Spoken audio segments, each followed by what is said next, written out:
Yeah. Okay, good afternoon, everyone. Welcome to this live broadcast. Welcome to PTM Hangouts. Yes, please. Yes. Thank you. Welcome to PTM Hangout. My name is Maribeth Chima, and I am the convener of the Parenting Through Mentorship Academy and Community on Facebook. We come here every Thursday to talk about parenting issues. We talk about the things that, the things that come up in our parenting, the things that target us in our parenting, the things that could be a challenge in our parenting, and we look for ways, or we discuss ways that we can tackle those things or manage them to ensure that we can raise children who are balanced, children who are wholesome, children who can navigate the world with or without us, and children who are that can impact the people around them and impact the world at large. So thank you very much for joining us. If you are here with me, don't just stay in the background. If you're joining us on Facebook or on YouTube, please let us know that you are joining us and where you're joining us from. I am streaming from the capital city of Nigeria. I am streaming from Abuja. So let us know where you're joining us from. If you have a friend that needs to be here, you have a friend who is a parent or a family member, okay, you have the people in your village, your circle, please invite them right now. If you know someone who needs to be there, tag them on the stream so that they can join us as we talk about our topic for today. So today we're looking at how we can create support, how we can create supportive systems in our home. How as a parent you can create a system that can help save you the overwhelm that comes with parenting. All right, so if you're here, please let us know you're here. Give us a thumbs up. Let us know you're ready for this ride, because we want to serve it today. You know how they say it on social media? They say they serve you breakfast. That's how they say it, right? When celebrities come with some of those their buzzwords, all those kind of news that we hear these days, they say they served it hot. So we want to serve it to you hot today. If you have a friend that needs to be here, please let them show up. All right? So parenting is not an easy feat. I'm sure that by now, as a parent, you have already come to that realization that parenting is not an easy feat. Okay, so at the time the babies come, we are excited. When our children come, we're excited. Oh, baby's here. Hi, peace, welcome. Thank you for joining me from Abuja.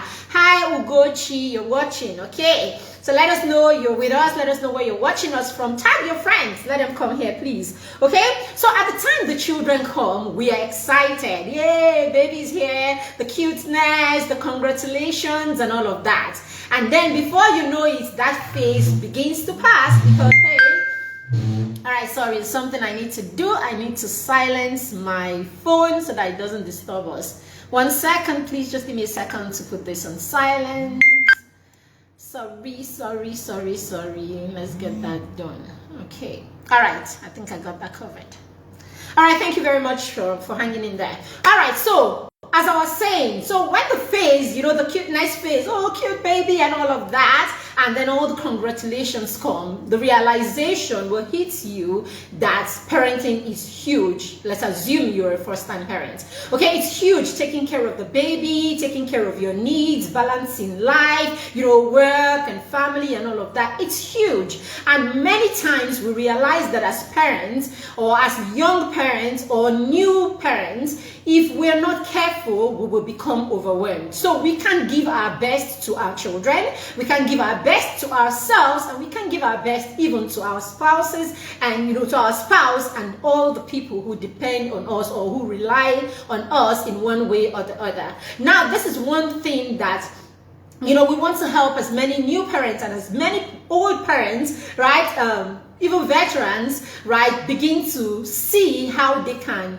avoid this, how they can mitigate, and how you can manage this kind of situation. Been there, done that. Okay, I have been in a situation where I've been overwhelmed. I've been in a situation where I was practically going to pull my hair, in the whole system of parenting, right? I wrote about that in my book, Mentor Parent. I talked about how, as a new parent, I got into that space, and you just realize one morning that, man, they didn't give you the full template. They didn't tell you everything. According to my younger sister, my sister said, man, it's a scam. Nobody told us that it was going to be like this. So if you're not prepared, or you don't, begin to have this conversation or listen to conversations like this, you will not realize that it can be really overwhelming. But the truth is, for those of us who've been there and done that, we know that parenting can be overwhelming if we don't know how to manage and put things in place to save us, the overwhelm. So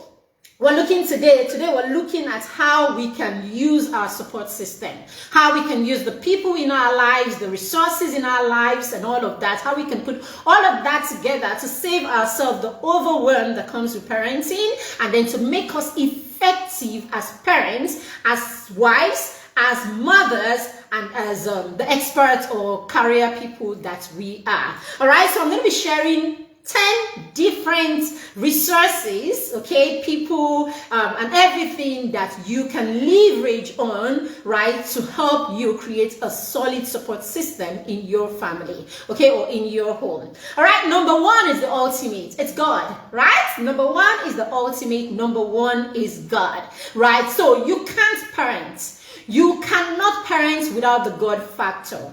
You cannot parent without the support of the supreme being, whoever you call that God. Okay, so I'm a Christian, so I'm going to be talking to you about my God as a Christian. So whatever God represents in your life, okay, whatever your beliefs are. But we all know, and I want to tell you for free today, that you cannot parent without the God factor. Because after everything you've done and everything that you are doing, you still have to depend on the grace of God to put the final, to start the foundation and then to put the icing on everything that you have done. So the God factor is very, very important. And God has promised this even in his words, right? He promised this in his word in Isaiah 4 when he says, do not fear, for I am with you. Do not be dismayed, for I am your God. So basically, God is saying to you, in everything, just depend on me. So when, as a young parent, you come back home with a baby from the hospital and all of that, all kinds of things will begin to happen. Sometimes,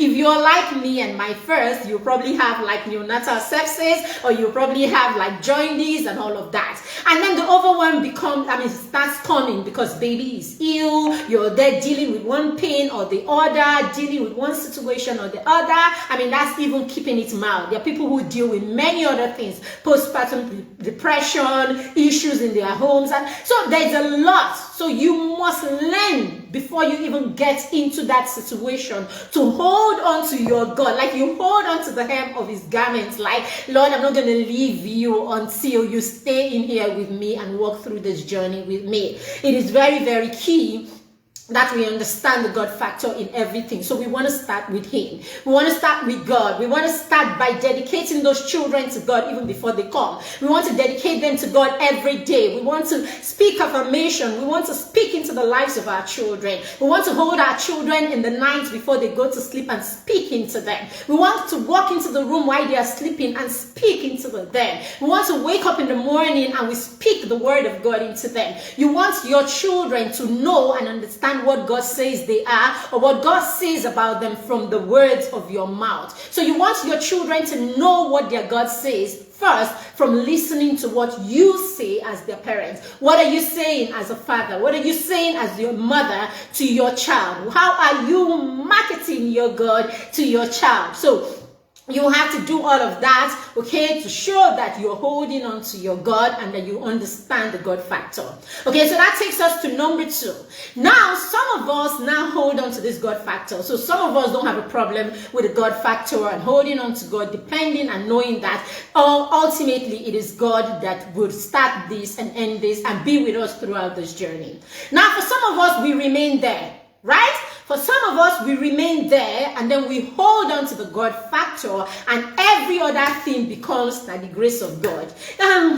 By the grace of God, we help us. So you come and you say one thing. I mean, we see the things that happen on social media, and for a lot of parents, after all the talk and after all the wahoos, the only thing you hear is, it is God that will help us. All these things they are saying, it is God that will help us. Of course, that's why I started with the God factor.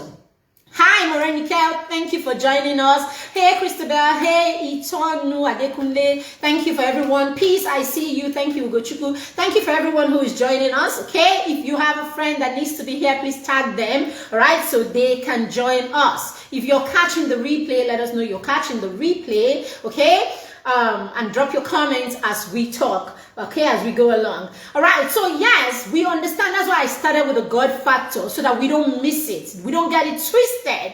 There is the God factor, but you cannot remain right there with the God factor afterwards, because even the God that we're talking about, I mean, said in his word that faith without works is nothing. Okay, faith without work is rubbish. All right, so we need to move on from just, holding on to God. The grace has been made available. The grace is permanent. It is there for all of us. But even with all of those grace, I mean, that grace that is available, that is there for all of us, some parents still get it right. Some parents don't get it right. Some parents still repeat their process over and over again, because some people will say it's the grace of God. It's the grace of God, but you have 3 children, and some parents are able to repeat, they're able to repeat the process, and they're able to support their children, child 1, child 2, child 3, they're able to support them, and each of these children are thriving. Okay, and then you want to come with your one and say it is God. So meaning that God's grace is not available to you, but it's just available to this other person because God loves this person more. So I want to dispute that today.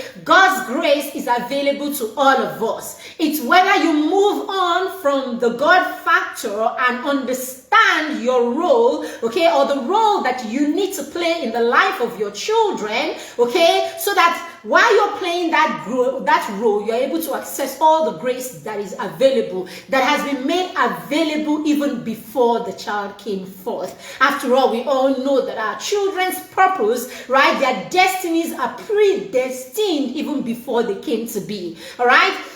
So yes, we move on to the next factor. After the God factor, you need to look at every other thing, okay, after that. And this one is very, very, very important. It is your structure. Okay, your structure is a support system. Your structure is a solid support system that you must create as a parent. Your structure is going to support you. The kind of structure that you have in your home, the system that you are able to create in your home is another strong factor that is going to determine how successful you are as a parent, that is going to determine how you can ward off or you can avoid overwhelm in your parenting. So the structure that you have in place, and I said here that your structure is your system, okay? It's system and principles, basically. What systems are you putting in place? What principles are you applying in your parenting? This will help you form a structure in your home. Okay, and for you to do this, you should be looking at things like you're looking at it consists of your values, your policies, the rules you have, the routines you have, the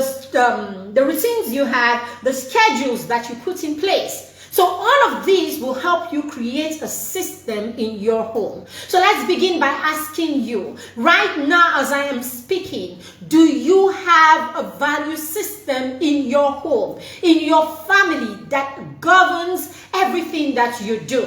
As a family, you must have a set of values that govern what you do as a parent and governs what your children do. This set of values are going to end up being the standard. Okay, this set of values will become the standard upon which your children operate. So when your children choose their friends, they will choose them based on these values, these standards. When your children need to make a decision whether to go or not to go, they will be referring to these standards. When your children have to make a decision whether to do it or not to do it, they will be referring to these standards. When your children need to treat people, when they need to decide how to treat people or not to treat people, it will be based based on these standards. When your children decide what ideology to sympathize with or not to sympathize with, it's going to be dependent on these standards that are your values. When your children decide how to do in school, when to play and not to play, how to take their schoolwork, it's going to be dependent on your values. So if you're raising children who understand from when they are infants that as a family you have excellence as a standard, you will find out that in everything that they do, they will learn that excellence is not an option.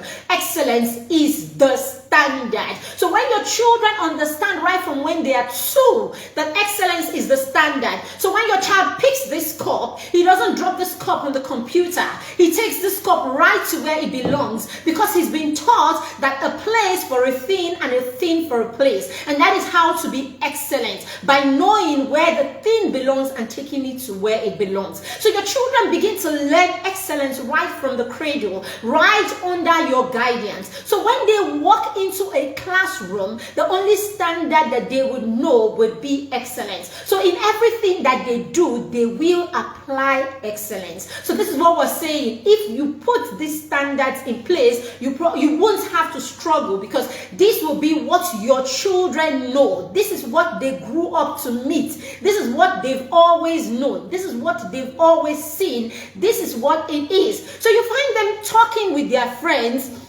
Okay, I was talking to one of the parents in the Mentor Parent Support Program this morning, and we're talking this morning, and I said to her that my 6-year-old, there are certain things that my 6-year-old knows and thinks is what applies to every other home. Okay, thinks is what applies to every other home everywhere, because this is the only thing that she's known all her life. So my 6-year-old thinks that every family has a family meeting. That's what she thinks. She thinks in every family they have a family meeting. So she can actually be speaking with her friends, and she'll be like, okay, you can tell your mommy about it during your family meeting. Not knowing that not every family has family meetings. But this is what she knows. This is the standard that she knows. This is the standard that she was raised into. So it was there before she came. So this is all that she knows. So we want to create those kind of standards in our home, okay, such that our children come and they meet this, and this is the only thing that they know, basically. All right, so your structure is your first, after God, your structure is the next support system that you need to depend on. So put those structures in place. Let your children wake up in the morning and know that when you wake up in the morning, the first thing you do is to say a prayer. Okay, if that is one of the values that you want them to imbibe. Okay, let your children know that after that you need to make your bed. So let your 2-year-old pull the sheets here, pull the sheets there, pull the sheets there, and walk away. Remember that perfection is not the goal. The goal is the goal basically, first of all, is to let the children know that this is what is acceptable. The standard is that you make your bed afterwards. Now, they won't automatically know how to do it perfectly or excellently from day one. Okay? Excellence is what is reached over time, right? It's not a final destination. It gets better. So when you're looking at excellence and not looking at perfection, you will realize that it doesn't end, because you keep wanting to get better. That is why people like Elon Musk are not stopping. That's why the Dangotes of this world are not stopping, because they understand that perfection is not the goal. It is excellence. So at every point, there is always a ceiling to raise, right? At every point, there is always a limit ahead that you need to reach. So when we raise children with this kind of mindset, the growth mindset, they are never able to hit a ceiling and say, I have arrived. So they will always want to do more and more and more. And this is how, okay, excellence is, achieved basically. Right? So let them wake up and know they need to stretch that bed and all of that, whether they are doing it perfectly at the time or not, or excellently at the time or not. As they grow, at 2, he's pulling. At 4, you will realize that when he pulls, he kind of tucks it in a way that looks better. At 6, you will see the progress. You will be amazed. At 10, your child will be so good at making that bed. And that's because this is consistency. So yes, that's another thing. Consistency is very key in your parenting. For you to get that system in place, you must get the children practicing and practicing and practicing. Okay, so this becomes a part of their life, and then they get better. You want to increase the possibility of a positive, of a positive outcome in your home. You want to increase positive outcomes in your home, so that the chances of your children doing the right thing is more than the chances of them doing the wrong thing. And the only way you can achieve this is by having them practice doing the right thing over and over and over again. So it increases the chances of doing the right thing, okay, more than there is of doing the wrong things.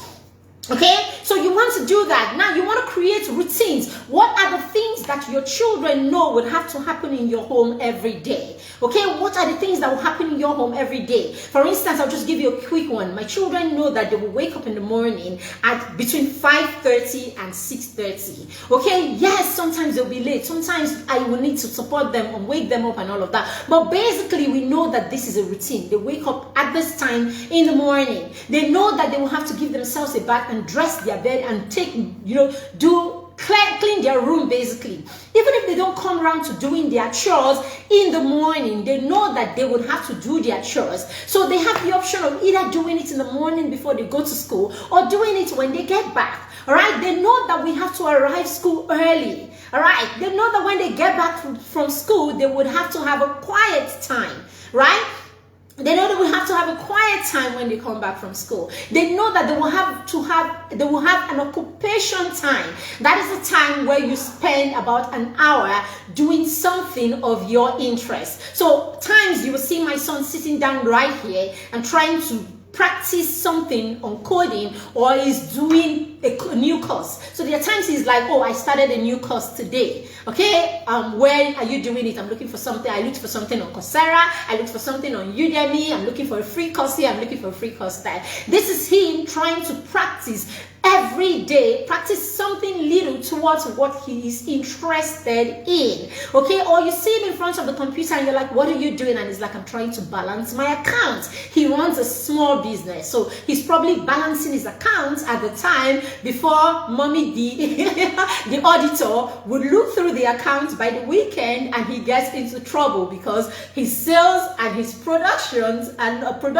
and sale is not balanced. So basically you want them showing up like that every day, doing a bit. You will see my daughter crouched in one corner trying to write a chapter of a book. What are you doing? I am doing the illustration. I am drawing I'm doing the illustration for my book. I'm doing the illustration for my new book. You hear things like that. She actually has a series and she already has 5 books in that series. Okay, so basically you just want them practicing. And I'm not saying this is like sorry, I was thinking one of her books was here. I wanted to show you. But basically, you're having them do something, right? So yes, they know that they will have to spend some time doing that occupation. They know that they will have to spend some time playing outdoor, all right? So yes, my daughter would gladly fly off and be outdoor and play, get herself dirty in sand. When she's playing outdoor, no, there is no, why are you dirtying yourself? No, just knock yourself out and all of that. Gradually, my son is 7 now, and during the time he's supposed to be playing outdoor, a lot of the times these days he just goes, takes a walk around, and after that he comes in, grabs a book, and is lying down on his bed, reading a book. But basically, let them have that time to decide what they want to do with that free time. Okay, they know that after that they would have to study. They will have to study and give about between 30 minutes and 1 hour, 30 minutes to studying their schoolwork, right? Doing schoolwork. So these are routines that are in place. After that, they know that we would have to cook. So all of us will go into the kitchen and we will make a meal. I try to keep it as simple as possible. So most times we're stir frying something, we're turning gari, we're making semo. Do you understand? Or we are just boiling yam or just boiling. So we're trying to keep that evening meal as simple as possible so that in 30 minutes we are done. The children also know that they will stop and read a book at 8 p.m. So at 8 p.m. we will all stop and we will just read a book for leisure. So I will pick one of my books and I will read. and each of them will pick a book and just read for 30 minutes. We're just there, lying on the floor, lying on the couch, anyhow you want it. Just spread yourself and just enjoy a book for leisure for that time. All right, so basically when we're having dinner, we know that we're going to be sharing a story from the Bible during dinner time. So we're probably reading something from Teenagers of the Bible, and we just analyze it. We just read something from, it has to be a Bible story, Bible character. Most times we like to stick to, young people. Thank God for this amazing book from Chidozie that we just read, and then we analyze the character, talk about the virtues in each of this character. And usually it's dinner time that we do this, when I'm sitting with them, and if daddy is around, we're all sitting, so in that 20-30 minutes that you're having dinner, you get to just talk about a Bible character and all of that. Now these are the routines in my home. Now call any one of them, whether it's my 12-year-old, even if the 6-year-old, call any of the kids or anyone who's been with us for a straight 1-2 months, and they will tell you these are the routines. So it's such that even when I am not around, they would try to run this routine this way on their own. When people come to be with us, to stay with us, okay, and I'm not around, you will find that they will tell you, oh, this is what we're supposed to be doing at this time. Mind you, this is what happens during the week. So you didn't hear me say anything about TV, because it doesn't happen, except it is during the holiday we have the time for the screen time. So basically, this is my support system, such that even when I am not around, this structure, okay, and the system that we have on ground helps us, supports us, to ensure that the children are engaged positively, to ensure that we know what the children are doing per time. So I can actually pick my phone at 3:30 and I call, and they pick the phone and I know what they are doing. If I want confirmation, I will just simply ask, what are you doing? And guess what I will hear? I just finished my quiet time, because quiet time is between 3 and 3:30. So your structure is one really very solid way that you can, or solid thing that you can depend on, to create your support system. Very, very key. The next one is your doctor, okay? Your doctor. It's very important that you have your GP, you have your doctor, you have your physician, right? You have someone that when the worry about, are my children okay, are they not okay, how are they doing, someone that you can call instantly and say, oh, this is what is happening right now, and the person can say to you, okay, calm down. So sometimes we just need that voice that tells you to calm down. It's nothing to worry about at the time. Okay, so sometimes when we don't have that voice that calms you down before you eventually make it to the hospital, you find that you get yourself overwhelmed. So you want to have that one family doctor or one family physician that you can call and at any point, okay, because you have that, you've built that relationship, and they can calm you down, when these things come up. Because as parents, we will see these parents of young people, we will see things come up once in a while that will probably, make us, please, all right, that will probably, make us shake a little and all of that. So that's the third. You want to have family physician as part of your support system, okay, such that even when you are not around, you are attending a meeting in Geneva, okay, you are attending a business meeting in Accra, you are in India, wherever you are around the world, okay, the children call you, or whoever is supporting you at home calls you and says, this is the thing, you can actually say, take them here.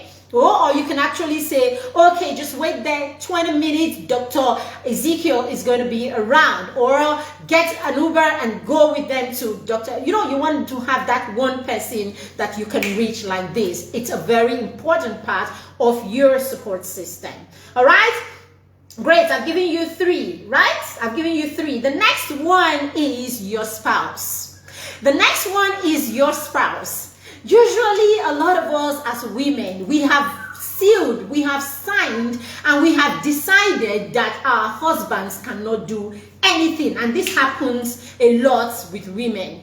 We have decided that our husbands cannot do anything when it comes to the children. So we have totally ripped them of every responsibility. And sometimes it's not your fault, I understand. Sometimes it's not exactly your fault. It's because of the odogu that this particular husband is, right? Right. It's probably because of the odogu that he is, and he just makes it, with the way it is over the years. You realize you are the one who takes the children to the hospital. You're the one who takes the children to their games. You're the one, the driver takes them to their games. The house help and the driver take them to school. You take them to the hospital. So somehow, daddy does not have any responsibility when it comes to the children, okay? Or in some cases, mommy doesn't. Now, I understand that our family dynamics can be really different, right? I understand that our family dynamics can be different and all of that. But it is very important that each of us, okay, each of, the partners are involved in the lives of the children. It's important that even if you can show up as often as the other spouse or the other partner, that you make the effort to show up as many times, as possible, or every time that you have the opportunity to show up. So yes, you are the daddy that works offshore, onshore, and all of that. So you're gone most of the times, and then for the 1 week that you are home, for the 5 days that you're home, for the 2 days that you are home, just take it upon yourself that for those 2 days, your children will feel that you are around. Okay?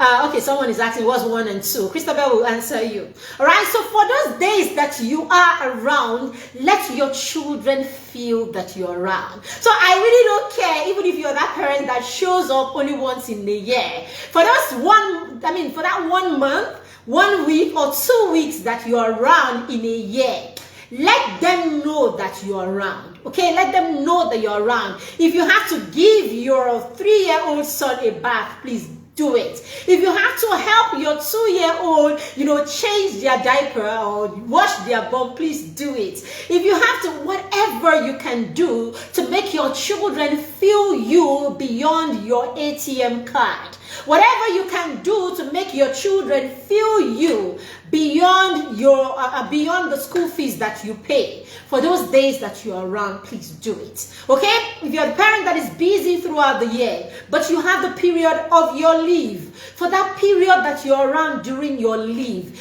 give your children your undivided attention. You have given work all the time for 30 how many months of the year. So for that 2 weeks that you are at home, switch off your phone. Let the office people leave you alone. Give your children your full attention.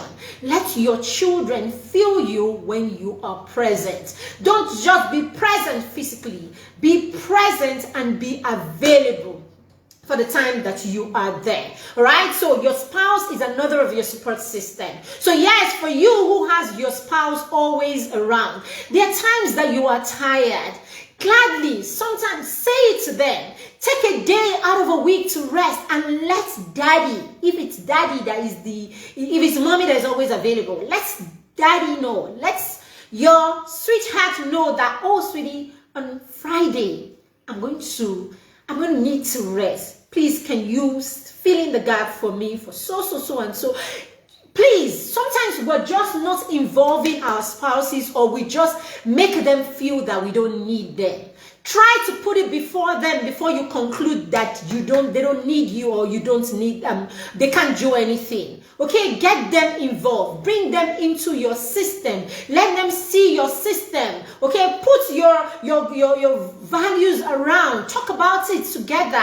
Talk about it when you're driving to church. Talk about it when you're driving. Let them know. Even for you who has the husband who is not fully involved in parenting and not intentional as you are, talk about those things at points or times where he happens to be around. Probably he may not be involved fully at the time, but he can hear you. He can see, he can listen and hear you and the children talk about these things and see how involved the children are and see how it is impacting the children. Trust me, he has ears, he's listening. He has a brain, it is going in. Okay, he has a brain, it's going in. I promise you, the day you are not around, for a reason, business, or for some reason you're not feeling well and you're in the hospital, you will find out that all those things that he hears you talking about and is acting as if, I beg, I promise you, it's the same things that he will apply during those times. So yes, don't just conclude that your spouse is not involved. Try to bring them in. Okay, if you do and they are still not involved, let it be around them, not in a very irritating way, not in a condescending way. Okay, talk about it. Talk about it with them, with your children. Do those things with your children. Let him see the effect of all that you're doing in your children. I promise you, he's not a devil. That's why you married him, right? Because he's not a devil. So yes, he will pick some things. He will learn quietly. His ego may not allow him to say to you, madam, that's it, you're right. But trust me, he's nodding silently. And when you're not there, or when he's having conversations with his friend, I promise you, he will say to them the same things that you do and tell them that's the right thing to do. All right, so make sure that you use your spouse as your support system. All right, now the next one, what number is that? Number 5? Okay, the next one is your children. Oh my goodness, the way we take for granted the support that our children can be to us is something that is annoying. Okay, if you are a parent, please listen to me and listen to me well today. Your children have the capacity to do so much. Your children want to do so much. Your children were built to create. Your children were built to create. Your children were built to do. Your children were created to be involved. The reason that your children are not readily involved, the reason your children are complaining when you ask them to do stuff, is because you did not bring them into that system early enough. So yes, when your children were 0 till 8, you had the nanny wash their clothes, make their food, warm food for them, pack the food for them, pack their bag, take their bag from the car, put their bag in the right place. Their books are missing, you're asking nanny. Your 6-year-old's book is missing, you're asking the nanny. In fact, your 12-year-old goes to school, opens his lunch box and he's like, man, look at what my nanny put for me. Look at what my nanny. You're not even ashamed, right? Not ashamed that a 12-year-old says he has a nanny. Should preteens be having nannies? So you see them saying things like, your nanny, my nanny, my house help, and all of that. The other day, my children were here, and I can't remember who was there. One of their friends, I can't remember whether it's their friend or their cousin, was around, and the person said, oh, your house help is at the door. And my daughter turned to her and said, we don't have a house help. Oh, the housekeeper. All right? It's nomenclature, right? It's just name or whatever it is, right? It's just name or whatever it is. But somehow, we don't know how, we don't know the dignity that what we call certain people, right? How it affects them, basically.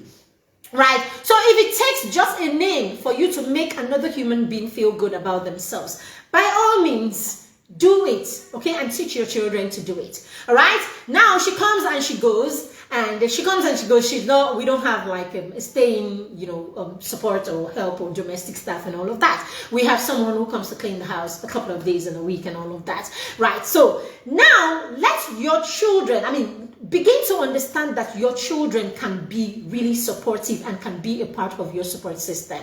And that will only happen when your children have been programmed, when your children have been raised, when your children have been brought into the system to understand that there is something that they have to offer. And it begins right from when they are infants. That's right from where it begins. Begin to program your children.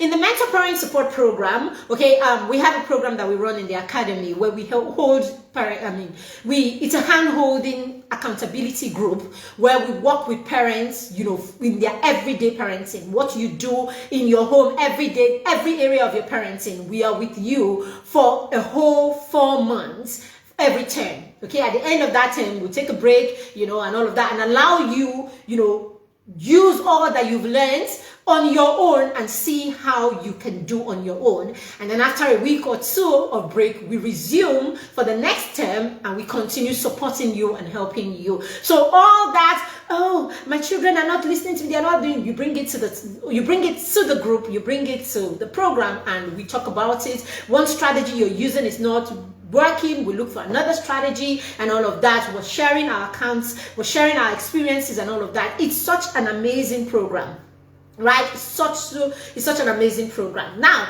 in the Mentor Parents program, what we do with parents is the parents understand that children need to be empowered, right? They understand that children need to be empowered because we want our children to be a part of our support system. So right from when your child is an infant, you want to start speaking to your child. All right, so you're doing something and you are talking to the child, to your infant, you're talking to your little 3 months old. Okay, sweetie, we've just finished eating, so mommy is going to just take the bob towel and I'm going to wipe your mouth right now. All right, here we go. You wipe the baby and all of that. Now we're going to take the plate to the kitchen and then you raise the baby, you hold the baby, you go with the baby and you drop the plates in the kitchen and all of that. So as your children grow older, right, of course, at that time, what are you doing? You're already speaking to the subconscious mind of your child. The subconscious mind of your child knows that this is the process. All right? It knows that this is the process and this is what it is storing up. Remember that what we're doing is we're programming. So yes, in the Mentor Parent program for this term, all right, the first level of the program is actually the programming, right? The programming and road mapping phase, right? So at this point, you're programming your child, you're creating the right structure, you're putting things in place that will help your children thrive, basically. Right, so you're doing this, the subconscious mind is storing all of this. Remember, between the ages of 0 and 5, that is the point where rapid growth is happening in your child's brain. It is the hypnotic phase of your child's life. At that point, it is as you say it that the brain takes it. You are stupid, the brain takes it and stores it up there. You are stupid. Okay, you take this cup, you finish and you drop it here. It's here the whole day. The brain soaks it. When you use cup, you drop it and the cup stays there for the whole day. At this point is the programming phase. So what is it you want to see? How do you want your children to act? What do you want to see in your children? These are the things that you're going to be doing during this phase of your children's life so that you're programming them to think that way. You're programming them to see that way. So yes, it's a lot of what you're doing is sensory at that time. Remember that the brain is a sensory organ. The brain is a relational organ. So it relates with everything that you're doing, right? So you take the child, you're talking to the child, it is storing it up and all of that. You will be amazed that when your child begins to crawl, okay, when they finish eating or at the point they begin to stagger and walk around, you will realize that when they finish eating, the next thing they want to do is take that plate and take it to the kitchen. Okay, so you continue like that. You put the child on the high chair, you feed the child, you finish feeding the child, you bring the child down, you give the child the little plate to hold, you hold them by the hand, and then you walk to the kitchen and drop it together. You drop it, both of you. So basically, what are you doing? You are teaching this child independence. You're teaching this child that you can do something. You're teaching this child that this is the process. This is what is supposed to be done. You are empowering the child. By the time the child gets to 4 years old, there are chores that are age appropriate. You get your children into doing those age appropriate chores. By the time they are 6, they're doing what is age appropriate. I'm sitting down here and the children are having lunch right now. Before my daughter left, you noticed at the beginning, I was doing my hand like because I needed her to go. She actually brought me lunch that they have just made. So you want to get to that point where you can do what you are doing and your children can take care of themselves. There are times that I have sessions here, I finish with the kids, we finish reading, we're reading together, stop and read at 8 o'clock, at 8:30, I'm done with the children and they're supposed to actually prepare and go to bed. So sometimes I have a session, for that 30 minutes, probably 8:30 to 9 o'clock. And I finish here at 9. I go to the kitchen to go and see what I need to do and clear up and all that. And these days, I go there and everywhere is spick and span. My 12-year-old would have washed all the pots, cleaned the gas, swept the floor, mopped it, and all of that. Now, isn't that a support system? Remember, I don't have a living, domestic staff. Isn't that just a support system? Now, how would you get your children to do this? You only get them to do this because this is what you have raised them in. This is what you have started early. Okay, and remember, even though I'm saying early, if you've not started doing these things, today is your early. They said the day you wake up is your morning. Okay, so today is your early. You need to empower your children so that your children become your support system. So that these are the things. I mean, imagine I finish a session here at 9 and I get into the kitchen and I have 3 pots waiting for me to wash. I have like another heap of 5 plates and I have the floor, sticky. All of that, yes, I could do them in an hour and go away, but it doesn't stop the fact that if I didn't have to do them in that 1 hour, I could spend that 1 hour reading a book, spend that 1 hour watching a movie to step down, or something, right? So it takes away the extra load on my shoulder, and that's because I have empowered a child enough to be my support system. All right, what number is that, Christabel? Number 5, number 6? All right, so the next one I'm going to be talking about is using your family as your support system, your extended family. All right, so your extended family or your inner circle of friends, okay, they can actually fall into the same category, right? So you can use your extended family or your inner circle of friends as your support system. Now, if these people are, that's why we always say to you, invite your friends, invite your family, invite the people in your village, invite your inner circle of friends. Let them be on the same page with you in parenting. Because chances are the people in your inner circle of friends will be friends who have children about the same age with you, friends who you have been together for a long time, even if they are not married or don't have children. They know what you stand for, they know your values and all of that. If it's your family members, they know what you stand for, they know your values and all of that. Now, it's a bonus to even have them in, groups like this with us. So that's why we say invite people to the group, invite the people who are close to you. What it does is it means that you are listening to the same thing. You are applying the same thing. Okay, you understand the same thing. I was speaking with one of the parents that I work with, and just yesterday she was telling me how, her cousin who lives with her, who supports her with her daughter, was picked one of the parenting books that she had and read it, and she was telling her how when the daughter was throwing a tantrum and all of that, she was able to stay calm and helped the child through that tantrum, or helped the child through, that situation without yelling or without, being overpowering and all of that. So when you are doing this with people who understand what you're doing and are on the same page with you, you are not afraid to leave your children with them.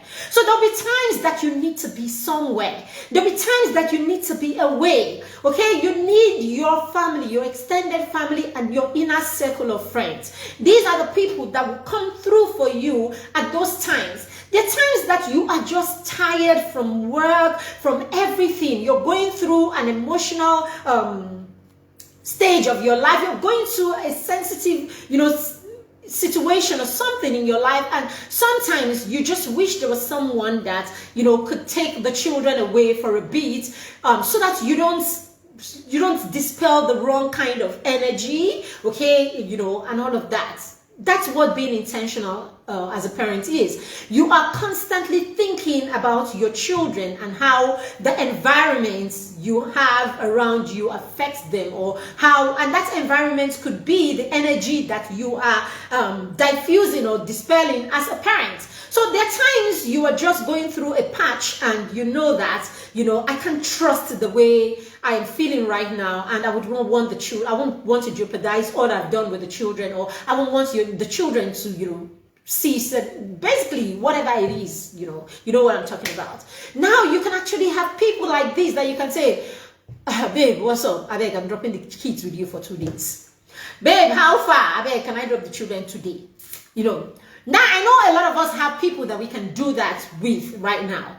But there is also that other factor. When you drop your children with these people, are you sure of where the environment where you have dropped your children? Remember that human beings, we, our children, are a sum total, right, of our experiences and our environments. So you can't take the effect of the environment where your children are away from them. Okay, studies have shown over and over again that a lot of children actually stumbled into porn the first time in their lives, not necessarily in their homes. Sometimes it is during those sleepovers. Sometimes it is during those times at a friend's place, a cousin's place. I mean, you could be a parent with with a preteen that is just 10, and you send them to a home where their cousins are. They have a cousin who is probably 10, and they have cousins who are 24 and 18 and 20. And these children mingle with the 18s and 20-year-olds who are probably already, binging on porn and binging on all of those things and all of that. So a lot of times, this is how children get exposed. This is how your poor little 8-year-old gets exposed just because of the environment where you dropped them in.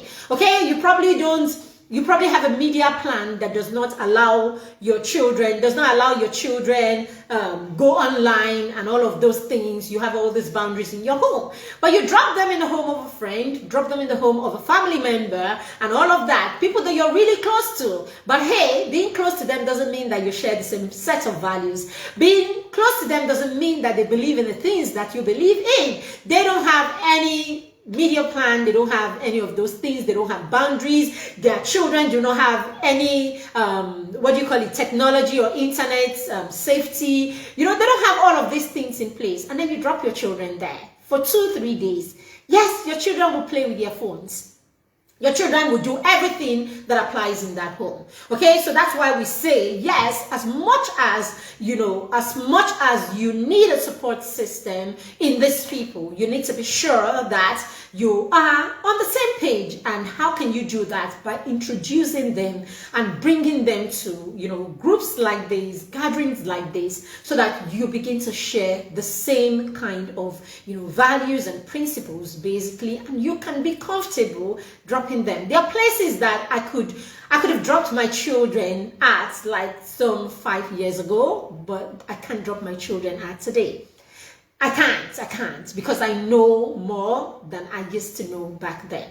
So we need to be, and of course, you don't want to just take out a great support system simply because you cannot trust them. So when you invite them to groups like this and you begin to share the same, you're buying a parent a book for their child, and for your child, and you're buying for their friends, so that your friends are reading the same thing that you're reading. You can actually share books with when you get them on the same page, you can begin to share resources, share notes, share all of these, rub minds together, because you're operating at the same level, if you know what I'm talking about. Okay, so you don't want to waste that support system just because you're not willing to do the work in helping them become intentional as you are. Apart from that, it's being humanitarian, isn't it? You're doing a work for humanity by helping another parent become a better parent just because you invited them.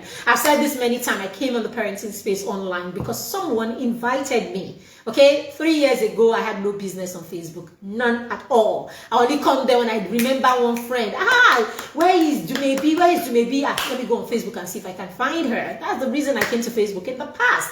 Okay, it's my birthday, birthday and everything. Then you go there and you post. That used to be it until someone invited me. One of those times I came just to come and do my usual, hey, it's a birthday. I saw an invite to join a group. I joined it, and then I caught someone in, one thing after the other and all of that, and it resonated with me and a lot of what I was doing. And before you knew it, I started contributing in the group also and all of that, and hey, the rest is history. All right, so that's it. How many more How many more minutes do we have? Just about 6 minutes. All right, let's go. So the number, what number am I on? It should be like number 7 or thereabouts. The next one is you want to leverage on the support of your domestic staff. All right, so yes, a lot of us know how to do this, but we overdo this one.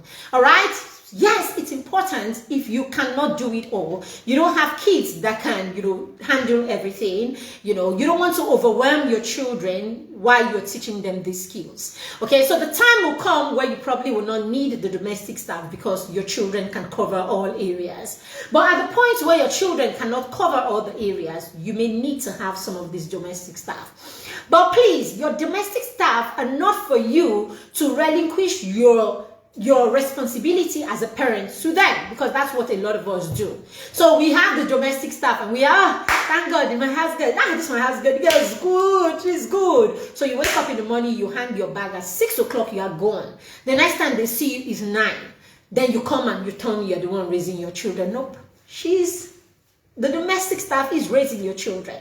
Okay, and a lot of times the reason we carry our bag and we go like that and hit our chest that everything is okay is because we know the person that is at home, the girl good, the girl too good. The girl too good, but the girl came from a small village in Kaguru. The girl good. The girl doesn't know half of what you know about parenting. The girl good. The girl does not have the same values that you have. She good. The girl does not have the same habits that you have. All right, so basically, if you are going to if you're going to have domestic staff support you, be clear on what part they are supposed to be supporting you in. Okay, let them do laundry, let them do the cooking, let them do whatever. But please, let your domestic staff not raise your children. Let the part, your responsibility. Yes, so the girl good. That's what we hear. Let your responsibility. Hi, Jamila. All right, so let your responsibility as a parent be yours. Don't give it to anybody else. My housekeeper has never cooked a meal in my house. She's never cooked a meal in my house. Yes, she comes in at 6:30, thereabout, and she leaves at about 3. But she's never cooked a meal because I really do not need her to cook a meal for me, right? I don't. She can prepare everything she needs to. She will pound this for me, blend that for me, and all of that. It doesn't take too much for me to come and, do my 20 minutes of cooking, and that's fine. However, if I need her to do the cooking, she would. I can allow her to do it. But hey, I have been able to distinguish what exactly I need her to do, and cooking is not part of it. Do you understand? All right? So this is the holiday and the kids are at home. So no, she comes in, she does not clean my son's room. No, she doesn't clean my room, and she doesn't clean my son's room. So our 12-year-old wakes up in the morning and knows that even during this holiday, he gets to wash he gets to clean his room and then cleans my room. Right. And then during the weekend that she's not here, he knows that he gets to wash my toilet and gets to wash the toilets in the house. So on Saturday, he gets to clean the entire house. Okay. On Saturdays, because she's not here on Saturdays. All right. So please let your domestic staff not come and take every responsibility away from your children, and in your head somewhere, you don't want your children to suffer as you suffered. Okay, some people will even argue with you. Oh, the world is changing right now. These children will not necessarily have to do these things. It is not exactly in your child washing the clothes to have clean clothes. It is the skills that come through doing this. Chores are important because they help your children build other skills. Let's not get it twisted. It is not about having the washing machine. It is not about somebody who takes it out of the washing machine. It's not about who makes clean clothes available. It's not the outcome of the chore that they do. It is more of what happens to them in the process of doing those chores.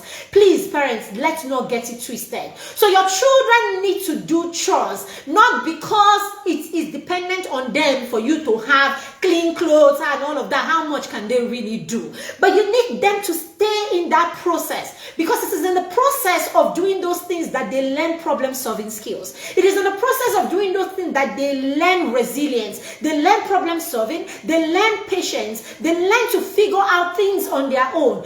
All of these things, it is the skill involved. Research has shown that children who do chores are actually better able to navigate than children who were raised not to do chores. Okay?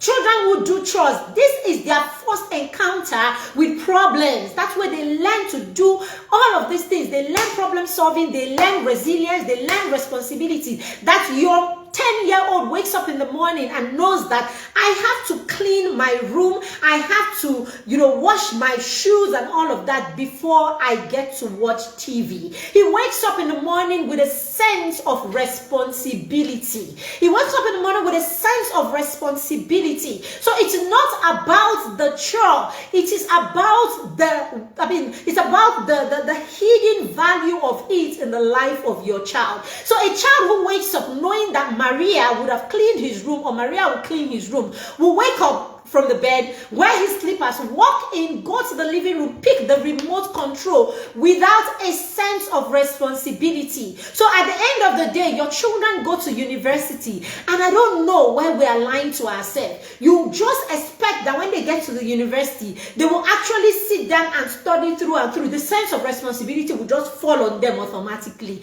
It doesn't work like that. So many times, while the children are with you, what happens even to their schoolwork is they come back home, you have lesson teachers directing them. School teachers will direct them in school. Lesson teachers will direct them at home. This is the process your children have till they leave and they go to probably a boarding school or higher institution. Then they get to a boarding school and then you come and you say, oh, he's not doing well in boarding school. No, it's not the boarding school that is the problem. It's not his grades that are dwindling down in boarding school. It's not the problem. It's because your child never learned those skills. He never had the skill to self-direct, to research, and to study on his own. He was instructed all the way. So some of us have our children stay with us for 5, 8, 10 years and they don't have any skill because they were directed at every point. You need to create room for your children to feel responsible for the things that they need to do. Wake up in the morning with that sense of responsibility and get to it. Stop creating problems for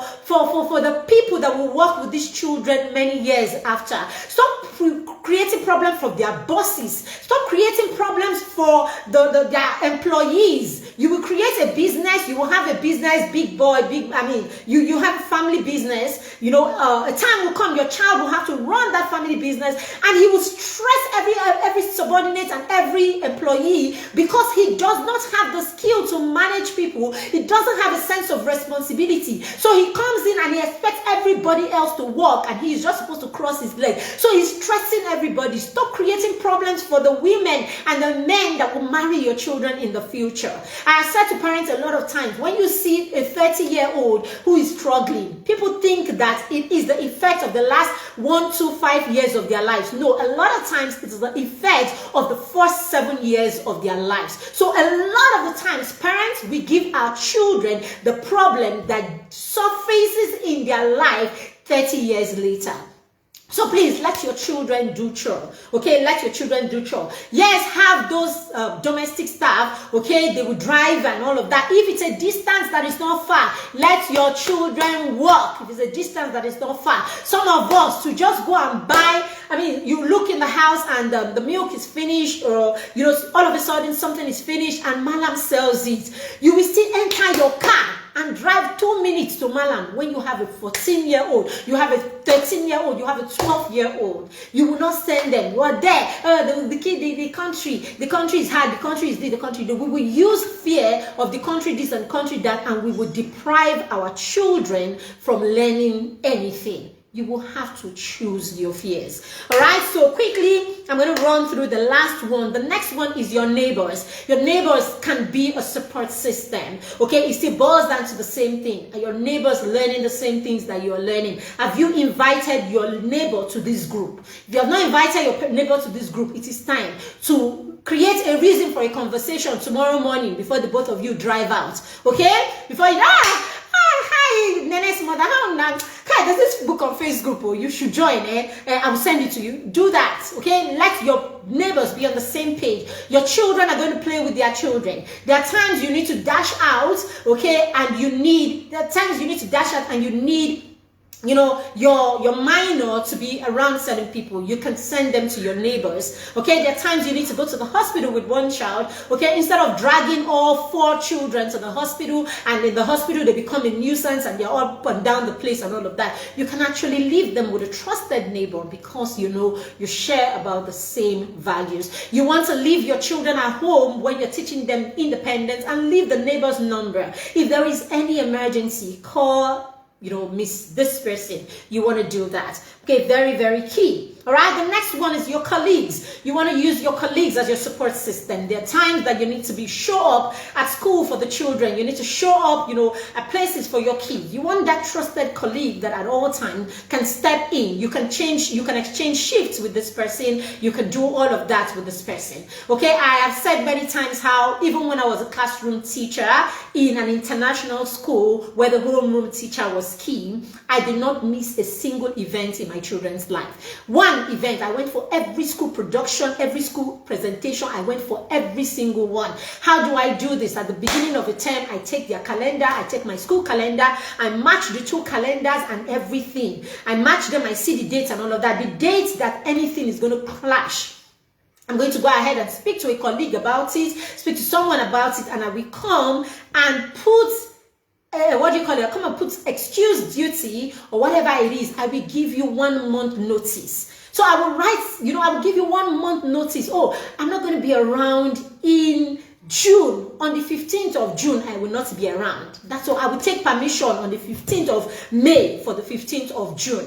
So how you won't deny me now? So most times my bosses never denied me because I gave them enough room, right, to look for a substitute or have someone to be there for me at the time. So because of my values, I won't want to wake up and just lie one day and say, I'm not coming in because they're not sick, they're not sick. So I will give you long, you know, that's so that you can prepare for it and all of that. Now you want that colleague that can swap, you know, shifts with you if you have that kind of a job and all of that. You want that colleague that can stand in the gap for you and all of that. And then how bad as it is, you cannot show up. You have that cousin. You want that cousin, that friend, you know, that's your spouse that you can say, I can show up, but you need to show up. We need people showing up for our children. That person that when your children see, hey, Uncle Peter, so mommy is not there, but Uncle Peter is here. Very key that you have this kind of people supporting you. Okay, you have this kind of people supporting you. All right, the last one is your resources. What resources do you have in your home? What resources do you have in your space? Okay, you need resources that your children can use to build cognitive ability. You need resources that you can use to engage your children while you do other things. Okay, so the puzzles, the jigsaw puzzles, all of the puzzles, you need the puzzles, you need the games, you need all of those things that are enriching that can actually support you basically. And then the last and the final one is the school. Your children's school, very, very important. Your children's school can be such a huge source of support. So you're struggling with a particular thing at home, okay, with your child, you have a challenge with your child in a particular area. You want to convey this to your child's teacher.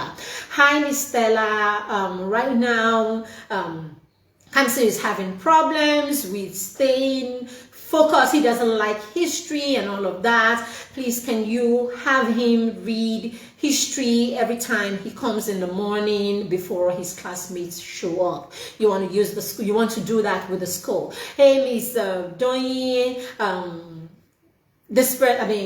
Ada is having problems with handwriting. Could you help her or allow her practice for 10 minutes every day when she comes in? Okay, so whatever it is, the school is supposed to be a strong support system for you because you are co-parenting with your child's school or their teachers, whether you like it or not. So the school is one strong support system that you want to rely on. So whatever skill or whatever it is that you're working with your children on at home, you may want to just speak to the school or speak to their class teacher so that there is continuity, right? So that there's continuity in that system, okay? So that there's continuity. So it's the same reason why the teachers send them home with schoolwork, and you stay and you reinforce, because it's a triangular kind of relationship. All right, thank you very much, everyone. I hope you got value from this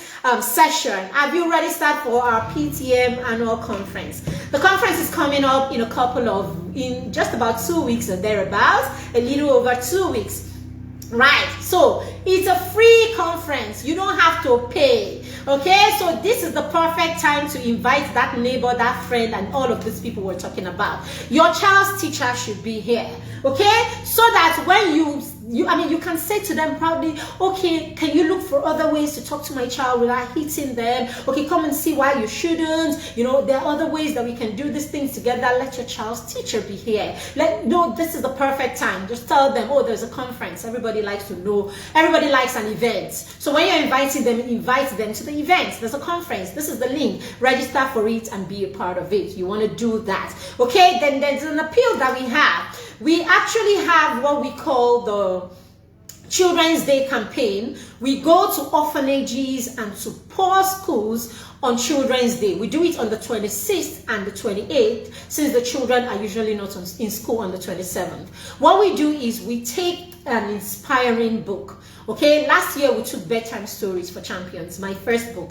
It's a collection of inspiring stories of young people who are doing amazing things in the world and impacting their world. Okay, it has about 20 stories. All right, so the children can read this and begin to have hope and begin to see themselves as people that can impact the world. So we took 300 of these books last year, and then we took food so that the children, and we had music in the school, so we danced and played and danced and ate, and then they went with books. The children were so excited. They had never seen anything like that before. So we want to repeat this every year, and we're doing this again this year. So this year we're taking another amazing book, okay? Another amazing book, Baby Steps, The Diary of a Child on a Mission. So basically, this book talks about a child who has been supported by the parents, a child who struggled with writing, struggled with public speaking, being shy and all of that, and how, all the work he had to do, the strategies that he had to use, right, to become better in all of these areas. A child who was able to start a business when he was just about 8 years old, who was able to start something to impact, so that these children begin to see that, there's so many things, so many areas that they can connect with and begin to create impact even as children. I tell you, when a child is able to impact, or when a child is able to do something that another person needs and another person is grateful, there is nowhere where you get satisfaction or where you get, a sense of a good sense or self-esteem, basically a good self-esteem from, like, when you know that you are needed and that what you're doing is needed, or what you're doing was able to help or do something for the next person, right? It is the reason why your children, run a race and they win, and they begin to feel like, that's that sense of you're a champion when you're able to do something that people can say, oh wow, great. So we want to get these children. These are children that their parents will not think of this kind of books, to buy for them ordinarily. Okay, these are children that have probably never really celebrated Children's Day per se. Okay, nobody is going to take them to a park. Nobody's going to do all of that or buy them anything special on Children's Day. Right, so we want them to understand that perfect strangers can come and do this. Perfect strangers who do not know them, because we go with these donations and we tell them it's from PTM and all of these amazing people who have contributed. Of course, we will send you a certificate afterwards, okay, saying that you were a great contributor and all of that. Each of the book ordinarily will cost 3,000 naira, but the academy is taking off. The academy is actually paying for about almost 10% of the cost for every book. All right, so you can sponsor one book at 2,500, or you can sponsor multiple books. All you need to do is just let us know that you want to. We will send you the details and all of that, and then we would appreciate you during the conference. Okay, during the conference we will appreciate you during the conference. Okay, so just let us know in the comments right now. Just write campaign. I would like to contribute in the campaign and all of that, and my team will reach out to you after the stream. Okay, or just let us know. Basically, just say campaign, and all of that, and we would know, and we will reach out to you. Basically, we're still gathering, we're still appealing to people. Basically, we would really like to take these 300 books. We will go to about 2 or 3 orphanages in Abuja, and then we intend to go to 3 orphanages and 3 schools. And these are not like in they're going to be like schools and orphanages in the outskirts where they really, really need it. And we want to go, the orphanages, we go with real food. So we'll have people cook food for us, and we go with drinks and all of that so that they can eat. We can go with music, and we can play music and dance and be with them. Last year, I went with children. I didn't go with adults. I went with children, and the boys had to play football. They played football with the orphans. I went with my son and a couple of his friends, and they actually formed their teams together, and they played with the orphans. It was such an amazing time. We were there for about 2 or more hours with them. We had food to drink, we had food to eat, drinks, all of that. We played music, the boys played football, and they all had a book by the time we're leaving. So this is what we want to repeat again this year, and we would like you to support us in any way that you can support us for us to do this again this year. So thank you very much, everyone who has made time to be here. Let me see. Please, thank you, Mary Beth. Okay. All right. Any questions? If there are any questions, please put them. If there are no questions, I will still look through and I will answer, if there is any question. Thank you very much for everyone who has joined us. Thank you for allowing us come into your space, into your office, your living room, or wherever it is that you're watching from. And thank you for allowing us be a part of your parenting journey. We do not take it for granted. My name is Maribeth Shima. I am the convener of the Parenting Through Mentorship Academy and Community on Facebook. And I'm signing up right now. Have a great, great, great Thursday or rest of the day. Bye. Thank you.